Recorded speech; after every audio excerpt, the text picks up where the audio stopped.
everybody and welcome. In today's video, I'd like to show you everything that I made this fall season. And I was able to make almost everything that I had planned on making that I showed you in my fall plans video. And I'm very surprised because the fall season every year is really busy for me, and this season was no exception.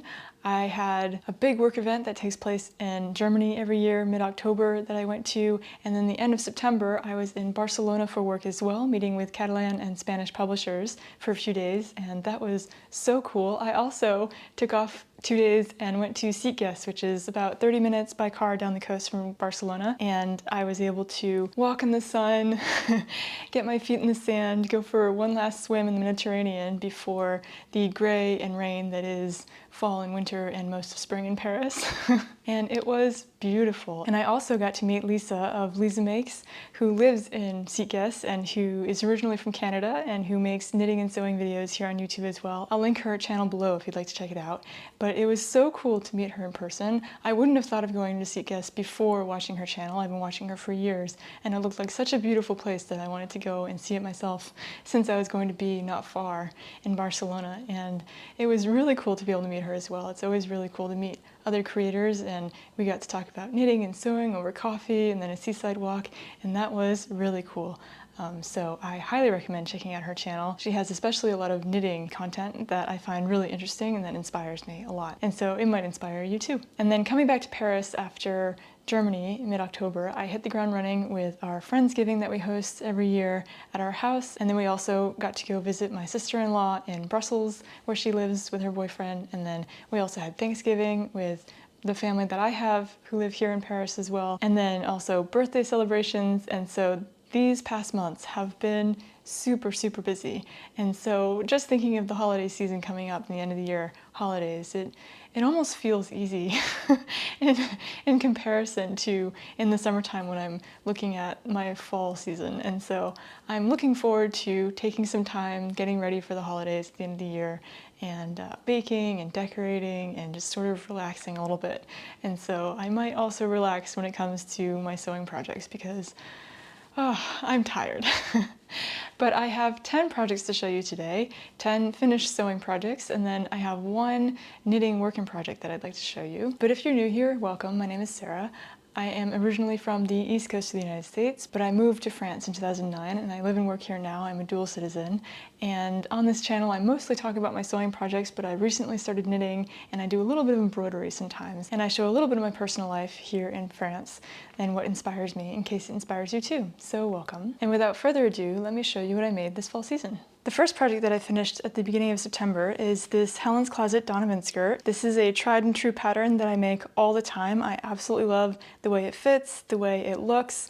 I think that it's perfect for everyday situations or even a variety of situations. It's great at work, it's great in my personal life, on the weekend.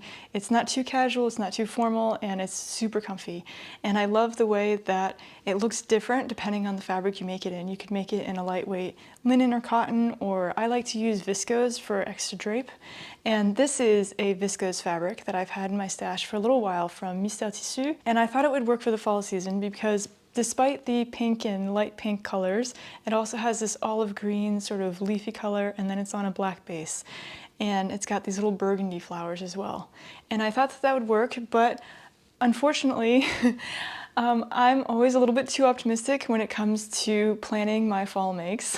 When it comes to wearing light clothes like this one and wearing fall colored viscoses or fall colors in light fabrics like this one, it's always a bit too cold. And even layered over tights with a cardigan, I was too cold as of mid-September, and so this one didn't get a lot of wear. I also think that the pink and sort of whitish light pink make it a lot more spring-like, and in the end it didn't really go with most of my fall clothes, the tops and sweaters that I was wearing, and it looked a little bit too heavy and weird with tights underneath it just because it's such a light and floaty fabric. So I think this is going to serve me much better in the springtime when it's a bit warmer, and it'll go with a lot more of my lighter colored tops, for example. So it's not a complete waist. I'm still really happy with the way it fits. So even though my waist and my hip sizes are different, my waist is 2 sizes smaller than my hips, usually typically with the standard sizing in patterns, and it's no different from this pattern. In this pattern, my hips correspond to a size 6, and so I made a straight size 6 because with the elasticated waist, I'm able to make the elastic fit my waist and then just gather the extra fabric from the size 6 at the waist. So it might be a little bit more gathered, there might be a little bit more fabric at the waist on me than if you fit one size, top and bottom, or waist and hip, but it doesn't bother me and it always hangs just fine on me. I don't think that there's too much excess fabric. And yeah, I really love the way that this turned out, and I can't wait to wear this in the spring. The second project that I finished, also around the beginning of September, is this Ose Patterns Brené top that I made in this really lovely linen fabric and that I'm wearing now. This fabric I bought in Japan on my honeymoon in Kyushu. We were in Fukuoka and we went to Torayamu in Fukuoka, and I found this fabric and it was just love at first sight. Even though usually I'm not really drawn to such big floral fabrics, but I just absolutely love the colors in this fabric. The light blue and the burgundy and the light pink and the green. It's just gorgeous, and so I'm really happy that I was able to make a top out of this. I made a size 34, which corresponds to my bust size as usual. And what I love about this pattern is the square sort of neckline that emphasizes the collarbones, and then also the asymmetrical collar detail. I always leave off the buttons that are planned in the pattern on the collar, but I find that that suits me best, and it's such a versatile pattern. I just absolutely love making it. This is another one. Linen is typically not something that you would wear in the fall season, but I find that layered with a camisole underneath and then a cardigan over the top, I was able to wear it into the fall season, and then also even now, beginning of December, as long as I'm in a warm environment. Right now, just for example today, I know that I'm not going to leave the house, and so it's really comfortable and just fine, and I love wearing it. The next project that I made actually took quite a long time for me to finish. It kind of took up the entire fall season, and I'm really happy with the way it turned out. It is this True Bias Blair skirt that I made in this really beautiful forest green wool. I got this from So Tissu, and it's a cool wool or a cold wool. I'm not sure how that translates. It's called laine froide in French, but it's meant for suiting that is not too warm, so sort of summertime suiting, and it's got this really beautiful twill to it and a really sort of crisp hang and a really beautiful weight, and then also sort of a crisp feel to it. And I made it with these really beautiful buttons that I found at the Mercerie de Charonne that matches it really, really well. I chose this silver buckle, for example, and making this took a while because I modified it a few different ways. First, I modified the fit. So my waist is one size smaller than the smallest True Bias size, and so I manually graded down the waist and all the pieces of the waist one size down. Based on the difference between each size, I just calculated one down. And then my hips correspond to a size 4, and so I graded at the side seam from a size sort of hypothetical 0, down to a size 4. I also shortened the length. I shortened it about 6 inches or 15 centimeters at the hem because their midi length was just below the knee and their maxi length was around the ankles, and I wanted something in between. I wanted a longer midi length that would be sort of mid-calf length or a little bit higher, just below the knee by about 5 inches. And so for me, that was 6 inches added to the length, and so I did that in the front and the back. And then the last thing I did was I added a lining. Let me open this up so I can show you. So here you can see I used some remnant cotton that I had left over from another project for the inner waistband here, but I also added a lining. So my haberdasher didn't have the exact same color, but I think that this chocolate brown goes pretty well with the green as well. So what happened was this fabric, because it's wool, and it has this sort of very pronounced twill weave to it, it was sticking to my tights. And this is the sort of skirt that I wouldn't really wear in the summertime or in the spring. And so in the fall and winter, I need to wear tights with this sort of skirt, otherwise I'm cold. And it was just sticking when I was walking, and it was a lot of friction, and it felt almost like Velcro sticking to my tights, and it wasn't very comfortable to wear. And so I decided to add a lining. So what I did was I cut out the back piece on the fold and then the 2 front pieces, and I added 2 centimeters to each piece so that I had a little bit of ease in movement. And what I did was I just incorporated it here with a little pleat so that I had that much in both fronts and the back for movement. And to attach it to the skirt pieces without unpicking anything, I just sewed the 2 front pieces to the back piece and then folded down the seam allowances, ironed those down, and then hand stitched all of the pieces. So the front pieces to the button band here, and then all around the waistband, and then down the other side to the button band. And I hemmed it so that it sits about an inch above the hem of the skirt here. And now it fits so much nicer. When I walk in it, it doesn't stick to my legs. And before I thought, this is kind of tight. Like, I wasn't anticipating such a tight skirt. I thought that it was straight cut, but that it wouldn't be so constricting. And actually that's because it was sticking to me. And so with this lining, it flows a lot better and it's so much more comfortable to wear. It doesn't feel like it's hindering my movements. It is still buttoned down to below the knee, and so the opening at the bottom is still pretty tight and straight. And so sometimes when I'm walking a lot or I want to get somewhere quickly and I don't want it to sort of shorten my stride, I will unbutton the bottom 2 buttons and then, I don't know, run to get my train to get into work, for example, and it works just fine that way. But now that I've added the lining, it's so much easier to wear and so much more comfortable, and I just love this skirt. I can't wait to wear it into the winter season, and yeah, it makes me really happy. I'm glad that I did that and that I didn't give up on this project. The next project is a little bit of a flop, and I'll show you why. And also, I would love your help if you have any suggestions on how to fix this.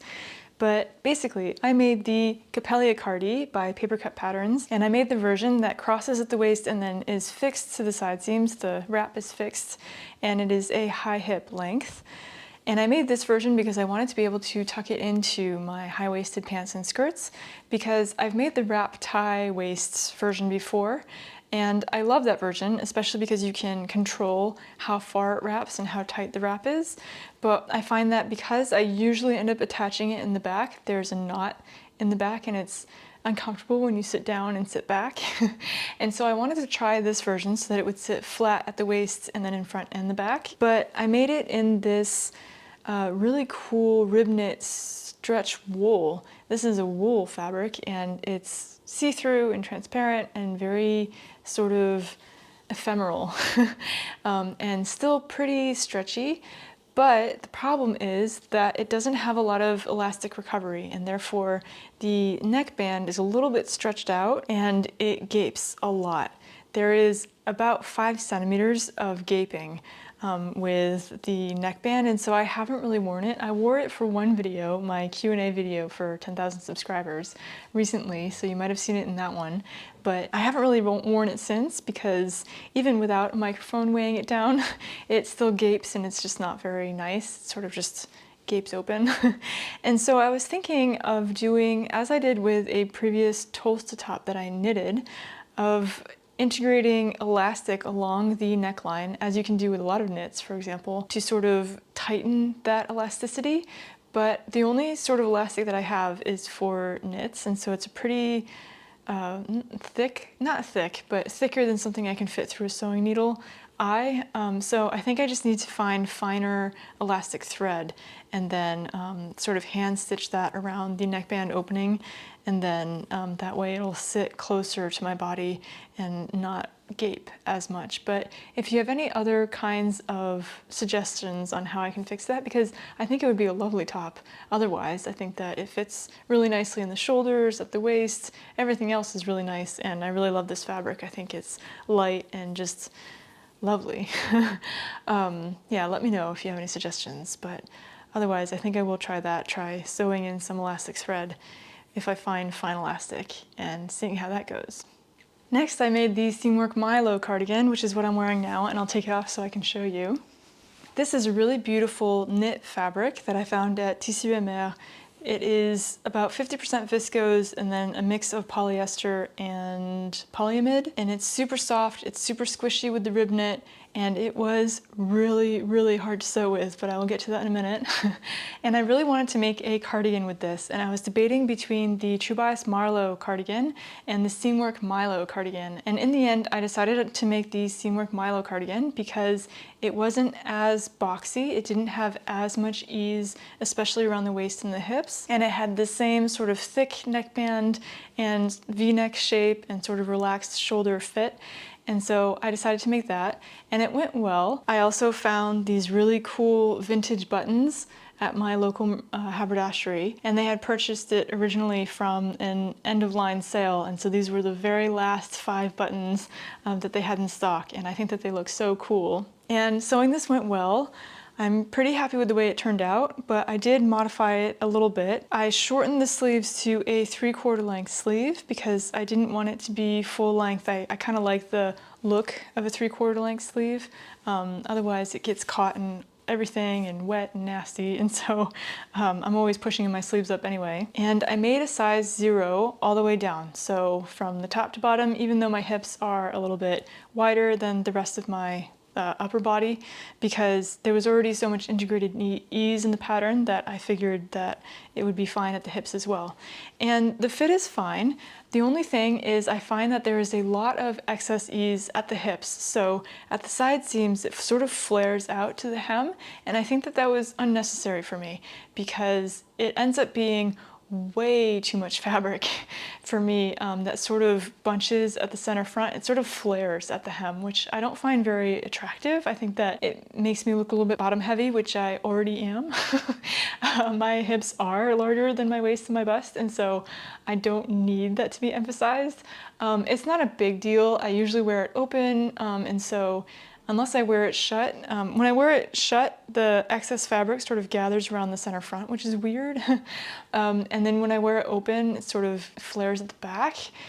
But I'm okay with it. It wasn't supposed to be a very tightly fitting garment as well, but the thing is I can't take that in at the side seams because that would bother the front pockets here, the patch pockets that are in the front. If I take it in at side seams, it means that the patch pocket would go into the side seam, which isn't that bad, but also I've already attached the bottom band, the hem band, and with this fabric, it is not possible to unpick stitches.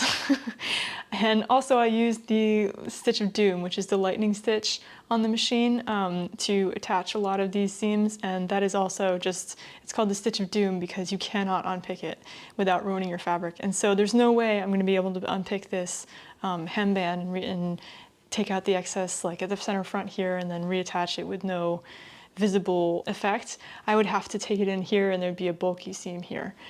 So I'm thinking of doing that just because I find that it hangs very awkwardly around the hips, but otherwise I'm really, really happy with this pattern, with the way that this turned out. This fabric was super tricky to work with. It's super thick and squishy, and so even if I used my walking foot with the machine, it would sort of squish the fabric as it was going through, and therefore it was very, very hard to regulate the tension or the way it was going through the machine or being fed through the feed dogs, so that it wasn't stretching it out and getting this really lettucey sort of seams and hems. But I was able to sort of regulate it by sort of squishing it with my hands through the machine at the same time and going very, very slowly. And then also I ended up having to use tissue paper all the time when I was starting or ending a seam, when I was attaching the patch pockets, just everywhere in the patch pockets. It took me 3 tries to get these patch pockets on. They were so wonky when I first sewed them on. And then also it stuck to my iron. Even though it's mostly viscose and not polyester, it was really hard to iron. It just, yeah, it just sort of stuck to it. And so I had to use a lot of steam and then my hands to press. But once I learned how to work with this fabric, it went much better and I was very happy with the result. And then I made 2 other garments with this fabric. I reordered it because I love the rib knit quality of it and the sort of beige gray color. It's just a lovely color that goes with a lot of different garments in my wardrobe. This top, for example, which is pretty loud. And so yeah, I made 2 other garments. Let me show you those now. First, I made the Seamwork Greer skirt. So this is a bonus pattern from their Greer dress pattern. They have this bonus skirt for Seamwork members. And if you'd like, I have 2 discount links with Seamwork that I will link below in the description. One is 50% off a Seamwork Unlimited membership, where you have access to 2 patterns a month out of their large catalog of over 200 patterns and also bonus patterns such as this one. And then I also have a discount link to $100 off their Learn to Sew video online course for absolute beginners if you're looking to get into sewing. This video is not sponsored, I just wanted to mention those in case you're interested. So basically I made this skirt after seeing Cézanne's newest clothing collection. They have a skirt called the Nile skirt, which is a beige knit bias cut, slightly fluted skirt that is midi length and elasticated at the waist. That is made with a wool knit fabric, and this is a viscose knit fabric, so that might explain the price as well. Their version is more expensive than what it took to buy and make this, but I find that they're pretty similar in cut and quality. This is, however, not cut on the bias. It has an elasticated waistband. It has a center back seam because there's shaping at the lower back. And then also at the hem. It's slightly fluted at the hem, and so it creates this really beautiful shape. And at first, I didn't think that I wanted a slinky skirt like this one with such slinky, stretchy fabric, but in the end, I really love it. I saw that Cézanne skirt and I really wanted to try making something similar, and I'm really happy that I did. The only thing is that the center back seam is slightly wavy just because this fabric is super hard to sew with, and no matter what I did to stabilize that seam, it still sort of stretched through. And so that I can't really correct, but otherwise I'm really happy with the way this turned out. I made a size 0 graded to a size 2 at the hips. For the length, I shortened it because the pattern originally plans for it to be almost ankle length. It's a full length sort of skirt, and I wanted it to be a midi length. And so I shortened it 7 inches so that it would be below the knee by about 3 inches. And yeah, I much prefer that length, and I think it looks really elegant, and I think it'll serve me really well in my wardrobe for many years to come. The third garment that I made out of the same fabric is this Helen's Closet Elliot sweater that is a part of the Elliot sweater extravaganza. That was my fall season. I made 4. This has become one of my absolute favorite patterns to wear in the fall season. I love the cowl neck that isn't too tight and isn't too loose, and the 3/4 length sleeves and the fit. It's just so beautiful and so easy to pair with a lot of the garments that I already have in my wardrobe, a lot of my high-waisted skirts, for example, and it's just lovely. It's another one, just like the Donovan skirt, that is elegant and casual at the same time, and I just absolutely love wearing it. The only thing I did to modify it is that with every Elliot sweater, I always make a size 0 graded to a size 2 at the hips, and then I lengthened the sleeves this time for all 4 of these versions I'm going to show you. I lengthened them about 10 centimeters because the original pattern has the sleeves stopping at about just above elbow length, and I much prefer, so rather than here, I much prefer if sleeves end past the elbow because I don't really like being cut off above the elbow. I don't think it looks very flattering on me. I much prefer drawing attention to the waist when I have my arms down and having sleeves go past the elbow. So lengthen 10 centimeters it does, and I love the length on that. And then I really love the way this fabric looks in general with all 3 of these garments, and I will definitely be wearing this all season. Then I made 2 gray versions, one in a dark charcoal gray in this double knit fabric from Tissu Mail that I have been absolutely loving for over a year now, and that I've talked to you about before. This is the sort of charcoal color that I typically wouldn't have been drawn to a year or 2 years ago sewing for the fall and winter season, but I am seeing much more the merits of having neutral colors in my wardrobe that are not white or black or navy blue, and I think that this is going to be really versatile, especially in the winter and spring season when I'm wearing a lot more blue, and I'm excited to wear this soon. And then I also had a remnant piece of this sort of blue, light blue gray double knit fabrics, the same double knit fabric, left over from a heather dress that I made last winter. I didn't have enough fabric to make the pieces without modifying them, so I did have to shorten the sleeves a little bit. It's still a little bit longer than the original sleeve length of the pattern, but it's not as long as the other versions that I made. It's not 10 centimeters, it's maybe 3 to 5 centimeters longer.